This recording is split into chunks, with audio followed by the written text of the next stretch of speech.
So lately I've been seeing a lot of posts on social media because it's Pride Month from various African American and sometimes even Palestinian content creators talking about how African societies had queerness and it was accepted, there was gender diversity and homosexuality was accepted until European colonialism, which introduced sodomy laws and so on for the first time. And it was them that actually created all these problems of homophobia and transphobia in Africa. And the Palestinian one, which I saw today, said that in Palestine you had a history of gender diversity and it was a very tolerant society with no criminalization of homosexuality and so on until British colonialism, which created all these problems. Now, I'm definitely on the side of Palestinians and other people who are colonized or have been colonized in the past. I'm anti-colonialism, anti-imperialism, and generally have left politics. But I simply can't allow this argument to keep showing up on my social media and hearing people, even in face-to-face conversation and so on, make these kinds of arguments and not challenge it, because it's just wrong. There are several things wrong with this talking point that has become increasingly popular in left LGBT discourse. I'll start with the history. It is not historically correct to say that sodomy laws and anti-homosexuality laws all originate within the context of colonialism or from European societies. That is, those sodomy laws and anti-homosexuality laws that exist in the East and the South all originate from the West. There are multiple instances where sodomy laws in the East and the South do not originate from Europe and do not come into existence within the context of colonialism. For example, Iran's anti-homosexuality laws originate in Iran, not in the context of colonialism. As a matter of fact, they originated after there was an anti-imperialist movement where US imperialism was challenged through the Islamic Revolution of 1979. Iran's criminal code was not created by Europeans, not the British or any other Europeans. It's a local criminal code, and they have in fact more strict and extreme sodomy laws or anti-homosexuality laws rather. I mean, they may also have sodomy laws, but anti-homosexuality laws than the British introduced anywhere in the colonies. The distinction between sodomy laws and anti-homosexuality laws, according to how I'm using these terms, is that sodomy laws target specific sexual acts regardless of the sexes of the people involved in those acts. So for example, sodomy laws might criminalize anal sex, whether it's heterosexual or homosexual, whereas anti-homosexuality laws only apply in the case of homosexuality. They might criminalize any sexual activity between people of the same sex, or they might criminalize specifically sexual activities between males, or they might criminalize specifically anal sex between males. But I still count it as an anti-homosexuality law if it applies only if it's between people of the same sex. And if you look at the law that exists in Iran, it is actually more homophobic than the British Section 377, for example. In fact, Section 377 is arguably not even a homophobic law because Section 377 does not actually criminalize homosexuality. It criminalizes homosexual and heterosexual anal and oral sex. That is, anal sex between a male and female, or anal sex between two males, or fellatio between a male and female, or fellatio between two males. That is what is criminalized by Section 377.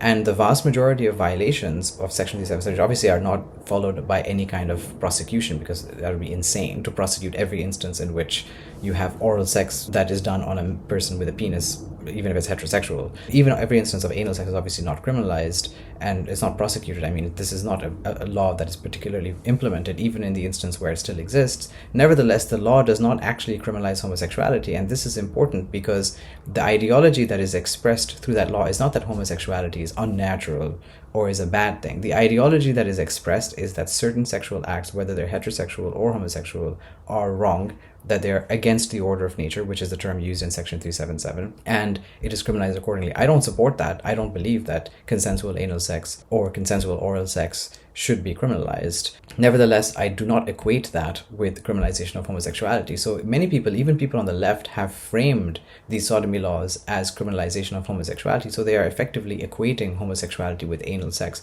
and this is just not correct. Iran's law, by contrast, only criminalizes, at least the anti-homosexuality law that I'm referring to. I don't know if they separately have sodomy laws. They may also have that, but their anti-homosexuality law targets any sexual activity between people of the same sex, including in the case of female homosexuality. And this law is implemented to a certain extent. Of course, it's not fully implemented in Iran, but it is implemented to a certain extent. People have been given the death penalty and they have been given corporal punishment on the basis of this law. Gay men and lesbians have been punished on the basis of this law, mostly gay men. The British era Section 377 does not even give death penalty or corporal punishment. So the Iranian law is more extreme, both in terms of the punishments as well as in terms of the fact that it's actually targeting sexual orientation. It's actually targeting a minority sexual orientation and not just certain sexual acts that are seen as unnatural because it's seen as the proper function of penises to penetrate vaginas and the proper function of vaginas to, so that's a certain ideology, that's a certain philosophical view,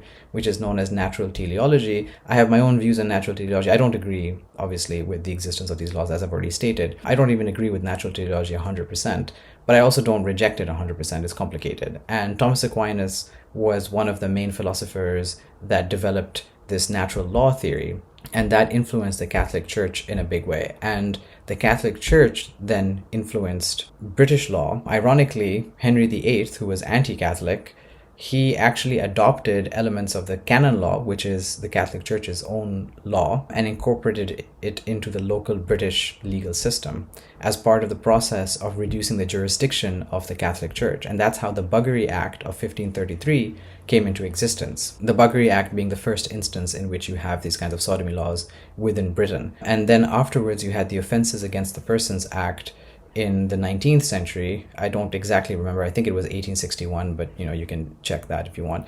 But it was in the 19th century, and that is what Section 377 is based on. And the Offences Against the Persons Act does not, the Buggery Act of 1533 does give death penalty for violations, or at least for some violations, but the Offences Against the Persons Act doesn't. And then there was a second Offences Against the Persons Act in the 20th century, I think it was in the 1960s or something, may have been in the 1970s, in which they got rid of the sodomy law part of it.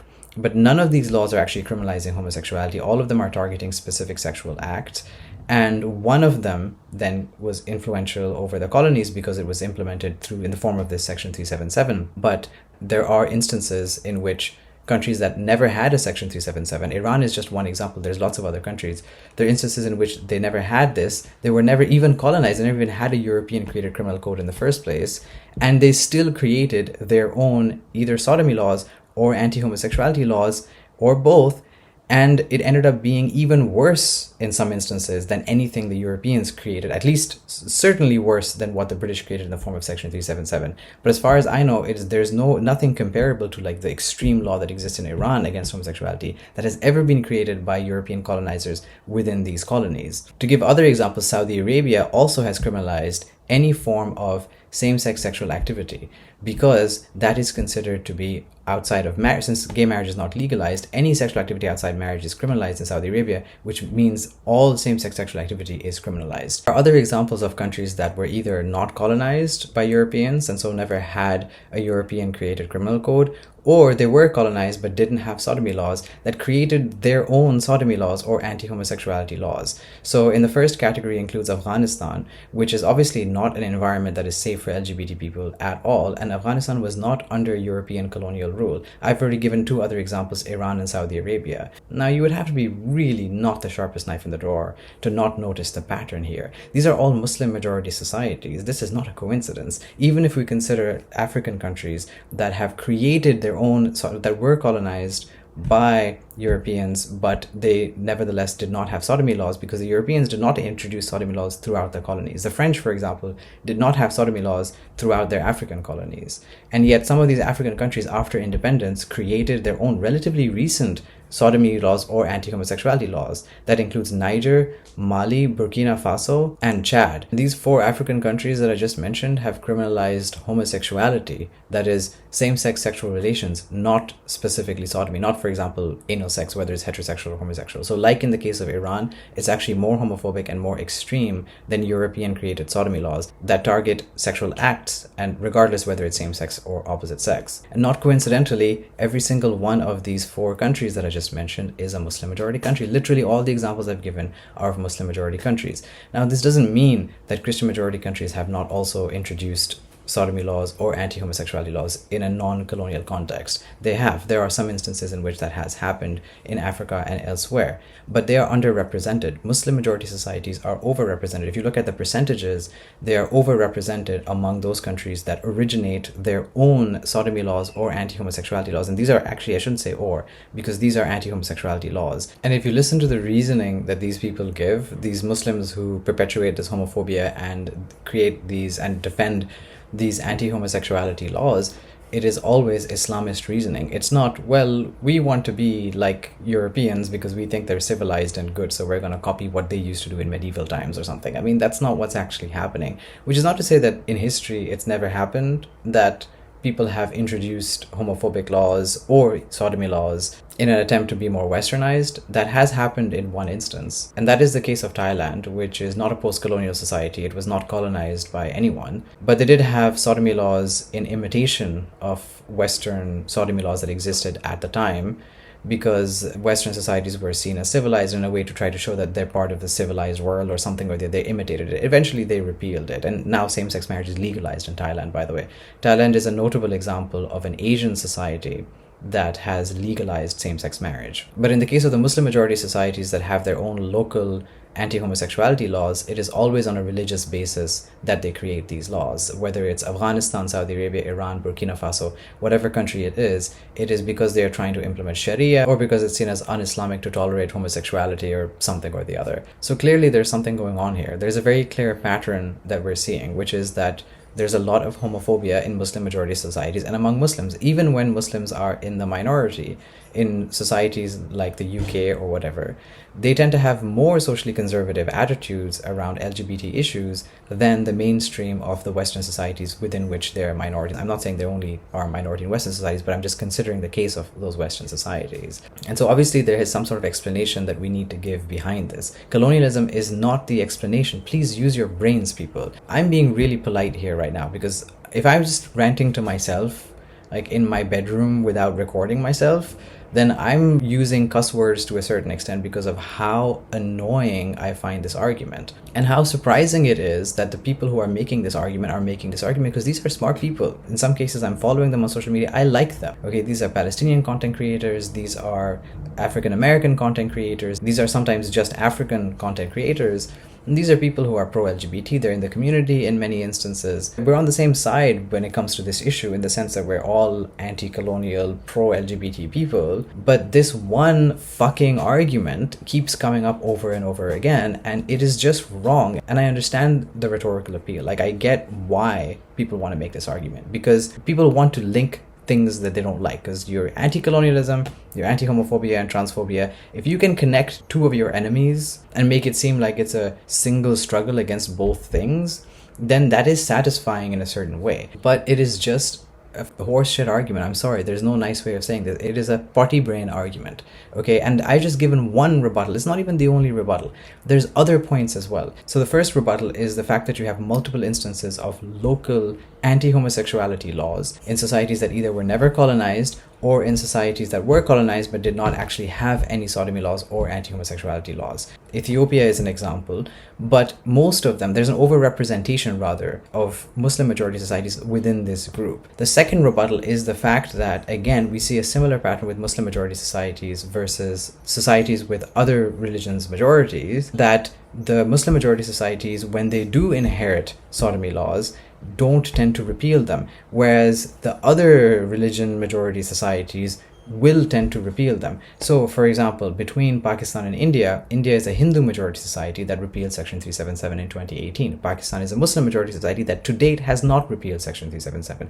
There's so many other examples. Singapore has repealed Section 377. A whole bunch of Christian majority African societies, such as St. Lucia, Botswana, and various others, have all repealed their colonial-era sodomy laws. Once the colonizers leave and we are independent, then we can repeal their law. We could, in theory, create our entire criminal code from scratch. That's not usually what happens, but we could do that. And we certainly can repeal individual laws, and we already have. Pakistan has repealed some laws created by the British. It repealed the Criminal Tribes Act, for example. There's other examples unrelated to gender and sexuality where laws created by the British have been repealed. But this one law isn't repealed. Why? Who is making the decision to not repeal this law when they can repeal other laws? The British aren't making the decision. The British, who have legalized same-sex marriage in their society, they're not the ones making the decision that Pakistan is going to keep Section 377. It's not them who made the decision that Malaysia is going to keep their Section 377.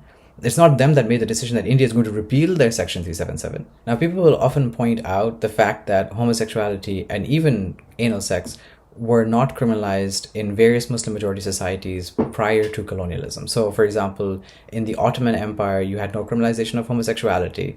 In the Mughal Empire, the Mughal civilization, you had no criminalization of homosexuality, and so on. And so the implication is that, well, under the Mughals, there was no criminalization of homosexuality, and the British came and introduced Section 377, and so that means that this whole criminalization thing, it originates from the British. Therefore, homophobia in South Asia comes from the British. Now, the last step in that argument is just blatantly a fallacy, inferring from the fact that the criminalization of technically not homosexuality is actually just anal sex and oral sex, but in any case, something that's adjacent to the criminalization of homosexuality was introduced by the British into what's now India, Pakistan, Bangladesh, this region, and that was under British rule. It's not all of South Asia, because all of South Asia was not under British rule, but the parts that were, inferring from that fact to the conclusion that homophobia was brought by the British it's almost too stupid to be worth a rebuttal. I'm not even going to give any further rebuttal on this, other than to say that homophobia is not equivalent to sodomy laws. You can have homophobia in a society even when there's no criminalization of homosexuality.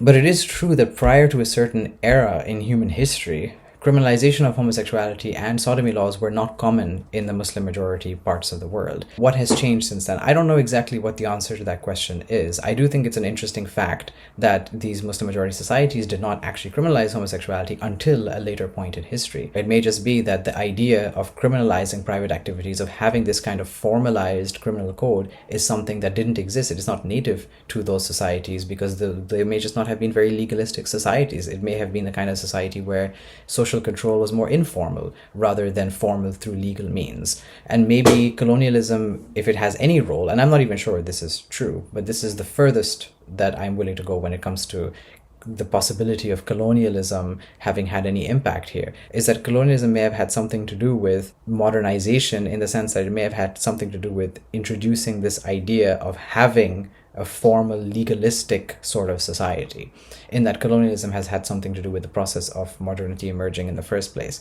But even in that instance, if that's true, which we don't know, it may just be that there's a natural process of modernization, and it's just coincidental that colonialism also happened in history alongside this, but isn't actually the cause of it.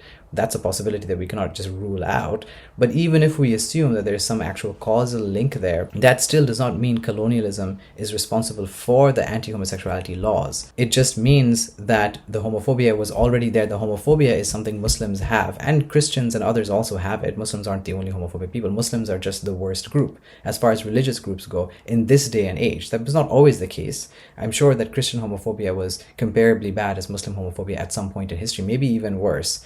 I'm not as sure about Jewish homophobia, but in this day and age, because I just don't know as much about Judaism, and because we don't have as many instances of laws passed at a societal level by Jewish people. But in the case of the modern age, in the case of certainly over the past century, at least, Muslims have been the most homophobic as far as religious groups, or certainly among the most homophobic. There's been a particularly bad problem of Muslim homophobia, and it is political Islamism, that we should have Islamic law, that's at the root of these problems. My final point, I did this in actually slightly the wrong order. I should have actually given this final rebuttal before the point about why it is that Islamic societies did not have criminalization of homosexuality prior to modernity. But in any case, my final rebuttal is to point out that it is essentialist and implausible to think that Europeans created homophobia. What's so special about Europeans and homophobia? What's going on here? Is there an essence of homophobia or transphobia contained within the bodies of British people and French people and so on?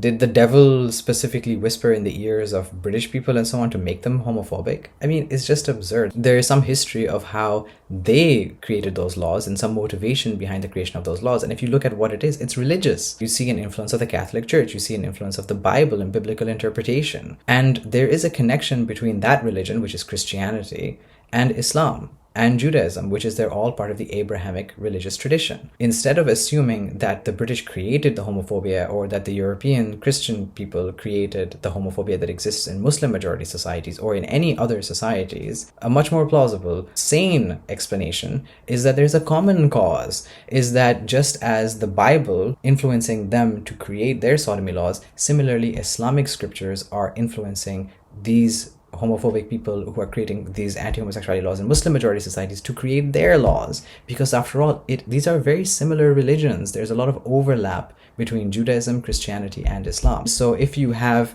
religious motivation behind Christian homophobic laws, or even just anti-sodomy laws and Muslim homophobic laws, then it could just be because there's commonalities within their scriptures. So when the Old Testament goes and says that if a man lies with a man, then he should be put to death, or that it's an abomination, and the Hadith literally goes and prescribes death penalty as a punishment for homosexuality, and the Quran, which does not actually prescribe any punishment for homosexuality, but the Quran nevertheless does describe the story of Sodom and Gomorrah, and describes it in a way that says that it is because the men were lying with men instead of women. That's the reason why God was angry at them and destroyed those societies. That's a much more plausible explanation, that there is a religious motive. I'm not saying that all homophobia is caused by religion. I know that there are non-religious people that are also homophobic. Obviously, there are religious people that are not homophobic, obviously, because their humanity overrides their obsession with religious doctrine. Religious doctrine, not religious sentiment, is the problem, in the sense that it is the doctrine that is homophobic. Trans is not really directly addressed, so it's not exactly transphobic, but sometimes people will try to get transphobic stuff from the homophobic stuff. So the most important thing here is homophobia. People can, of course, interpret their religion in ways where it's not, they can just ignore the homophobia. There's ways around this, and people do. Jews, Muslims, and Christians do this, but it's always going to be a battle. You're always going to have to do some mental gymnastics to try to explain away the hadith or the Quranic verses or the biblical verses or whatever. So there is a problem with these religions, and of course homophobia does exist in non-religious contexts as well. There are people of other non-Abrahamic religions that are homophobic. I have encountered some homophobia from Hindus and so on, but it is notably much less. And this isn't just my personal experience here. This is backed up by quite a lot of data, that the prevalence of homophobic attitudes is more among these Abrahamic religious groups, especially Muslims in this day and age. And you can see this in the form of the kinds of laws that they're passing or the laws that they're maintaining. So while Abrahamic religions, I'm not going to go so far as to say that they're the origin of homophobia. I don't think there's any one thing that is the origin of homophobia, in the sense that I don't think there's any one place that homophobia comes from, which is just completely absurd to suggest that there is a place, like this is a plant or something that's like native to a certain part of the world. There's no place in which homophobia originates, just like there's no place in which misogyny originates, or there's no place in which cruelty to animals originates or something. Like, these things are just evils that exist everywhere because evil exists in this world. And why evil exists is a whole other question, which I'm not going to address in this video. But homophobia is just one among other evils, and it's one of those evils that's more universal. It's not something that's contained within any one place. Nevertheless, even though it's universal meaning it exists to some extent or another in every society, it is worse in some societies than others. It is worse among some people than others. And that's the case with universal evils in general. It's just that Abrahamic religions provide rationalizations, and they increase the amount of hatred and homophobic sentiment that exists. And I know this is definitely the case with Muslims, not only from the evidence I've already mentioned in terms of laws, but also in terms of my personal experience. Because if you actually listen to homophobic propaganda in Pakistan or whatever, what you will observe is repeated religious references. It's always about religion. It's always Sodom and Gomorrah, which they call Qawm Lut, right? It's always Qawm Lut. This is a common thing. Anyone who has any knowledge of like Pakistani culture, for example, knows how common of a talking point this is when it comes to this issue. So such an extent that even transphobia is defended using homophobic rationalizations. So for example, people have argued against the Trans Act 2018, the one piece of legislation which is not even that progressive or advanced or anything, but gave some basic rights to trans people legally. The argument against that was mainly that it promotes homosexuality, or that it will enable gay marriage to happen. Homophobia is a disease within the ummah. It's the real disease. A common homophobic hadith that is cited by homophobic Muslims is when Prophet Muhammad supposedly said that the one thing I fear the most for the ummah is the crime of the people of Sodom and Gomorrah. I don't know if this is an authentic hadith, I don't know if this is true or not, all sorts of questions around the historical accuracy of the hadith, but this is used as a rationalization. But the real thing that I fear for the ummah is homophobia, among other things. Unlike homosexuality, which is not a disease, but just part of human nature. This is scientifically proven. We know from common sense and science that this is just something that's there in human nature. And it being in human nature doesn't mean every human is homosexual or same-sex attracted. Obviously, everyone is not. Most people aren't. most people are just heterosexual. But there's a minority of people that are bisexual, and then there's a smaller minority that are homosexual. And this is scientifically proven. Homophobia does not end homosexuality. Persecution of gay people does not cause gay people to become straight people. They should celebrate homosexuality, frankly. I see homosexuality as a good thing. Now I'm getting into actually arguing against homophobia, which is not the intention of this video. So Muslims need to decide also whether science and Islam are compatible, because generally Muslims will say that they are compatible. So now they need to decide, do they want to go and criminalize an aspect of human nature that does not violate anyone else's rights? The point is, colonialism is not the origin of homophobia or transphobia. Europeans did not invent homophobia. Europeans and Westerners did not invent transphobia either. You have local homophobia and transphobia, especially in Abrahamic religious contexts, and even more especially in Muslim majority contexts. Let's just take this position that, look, homophobia is a bad thing, transphobia is a bad thing, colonialism is a bad thing, and they're bad for the same reason, which is it violates human rights. We don't need to say this oppression is because of that oppression. We can just recognize them as two distinct forms of oppression and be in a principled way against both of them. But if we're going to be against both of them, if we're going to be against homophobia and transphobia, then we have to be able to understand where this comes from. And for most people, in significant part, it is coming from religious motivation, which means we're going to have to address the religious point, either by rebutting the specific religious arguments or by trying to move toward a more secular society. Unless we deal with this underlying issue, we're never going to address the problem of homophobia. People can go on and on about colonialism this and colonialism that. Most of the people within these societies don't buy this. Most people in Pakistan, for example, don't believe that their own homophobia is caused by colonialism. If you ask them what the cause is, they don't even know about Section 377 or the Criminal Tribes Act, which was repealed, and so on. They don't know about these laws and they don't care. They're going to say Qawm-e Lut, or it's the story of Sodom and Gomorrah. They're going to say this hadith and that hadith. I've consistently come across this. And so unless we actually address the religious point, we're not going to be able to make progress. We need to eliminate homophobia, among other evils, from this world. And the only way to actually do so in the case of homophobia is to actually undermine the case for religious-based policies that are oppressive. We can do that either by just simply taking a secularist position, which is what I do. Some people may take the strategy of addressing the actual substance of the theological arguments, like they might actually say, no, this is a wrong interpretation of the Quran or whatever.